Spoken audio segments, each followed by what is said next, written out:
And on the phone, we have Bobby Wanzer. For those of you who may remember the Rochester Royals, he was one of the star guards back in the 1950s. Bobby, how are you? Dandy, fine, thank you. It's been a while since you've been in the NBA, but some of us can remember you back in those days. And you were even around before the NBA. It was the NBL, I believe it was called, right? Right, correct. That was quite a while ago. You and George Mikan and some of those folks? Pollard and Arnie Rison and Davies and Servey. Quite a few really good ball players. Yeah, I remember Bob Davies, Al Servey, and you were behind them in the Royals lineup. How did you make your way into the starting lineup? Well, I guess maybe age was a fact, and Servey left to become coach of the Syracuse Nationals. Bobby, David Spada here. I see that you were part of the first All-Star game, 1952? Did you go to the reunion this year out in L.A.? No, I didn't. I was in Florida playing a little golf. It's a rough life out there. Oh, yes. You know, if I'm 89, I wouldn't mind playing golf. I'd settle for miniature golf in Florida, anything like that. No, as long as I keep moving, I'm okay. No one can get a good shot at me. Oh, that's good. How's your golf game? Well, it's not what it used to be. I feel that I'm standing near the ball every time I hit it, but again, I guess that goes with age. Now, you were on a team with Red Holzman. Most of us just think of Red Holzman as a legendary coach. How was he as a ball player? Oh, Red was a very highly intelligent ball player. He was a good ball player. He was a good defensive ball player and a heck of a passer. I learned quite a bit from Red, and Red knew the game inside and outside. Could you tell that someday he'd be a coach? Well, I really did, because he was so smart. Matter of fact, he came to Seton Hall. The Royals did to work out. In those days, they could work out against the colleges. And I wanted to guard Red because I knew he was such a smart ball player. And I learned quite a few things, from good moves, timing, change of direction. So Red was, as I said, really a highly intelligent ball player. Nice. I see. Go ahead, David. I see that they said that you and Bob Davies formed probably one of the top backcourts of all time. What do you think about that? Well, we're very pleased to read about it. Time has gone by, and I think there's been quite a few great ball players backcourt since our time. But even to be mentioned is always welcome. Did you guys enjoy going up against Cousy and Sharman in the Celtics? Oh, yes. We did. It was always a close battle, but then it kind of evened in their favor when they obtained Russell. He kind of changed the whole game.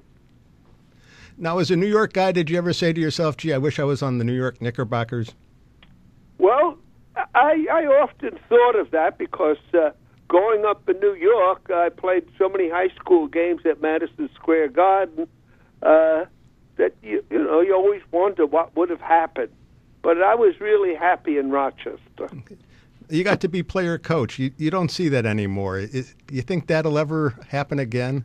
No, I don't think. It's too hard, especially if you're a guard and you're guarding someone. You can't see what's going on behind. And I think those days are gone forever. Nowadays, you have players who want to coach but play, but they don't want to do all the coaching involved. They want to tell the coach what to tell the other players. Well, I think it's gotten so individual in some senses that there's not much the coach can do. Bob, when you were coaching the Royals, you were the coach when Maurice Stokes suffered that debilitating injury that basically left him paralyzed in a coma for months. Was that the reason you got out of coaching in the NBA? Well, when I lost Stokes, and then Dick Ricketts quit, and George King left the team, we were kind of really shy of talent. And we got off to a really bad start, and like all coaches, I was fired. And then I started coaching at college, and I was very happy. The kids, we were at a Division III school, no scholarships, and it was an academic school. So it was a pleasure working with the kids. They came every day to play. So I was never again interested in getting back into the professional game. Now, I see you shot better than 90% from the free throw line, the first pro player to do so. How do you accomplish something like that for those of us who are free throw challenged? Well, I worked at it real hard. Every day I would take a certain amount of foul shots. In high school, in the championship game, when it came down to the final seconds, I missed a couple of fouls. And fortunately, we did win the game, but from then on, I said I'll never let it happen again. So I worked extra hard every day at the foul line. Who was the best player you ever played against? Well, I guess I would have to say I really never played too much against Russell. I would have to say George Mikan. And then the best backcourt man, I think, was Cousy. Yeah. You look at Cousy's game and you say he could be in the NBA today with what he was able to do back in the 50s back then. Most probably. Do you watch today's? Beg your pardon? Do you watch today's game at all? Yes, I do. Who are you rooting for in these playoffs? Well, living most of the winter in Florida, I've come to like the Heat a little bit, but I don't know if they'll get by Chicago.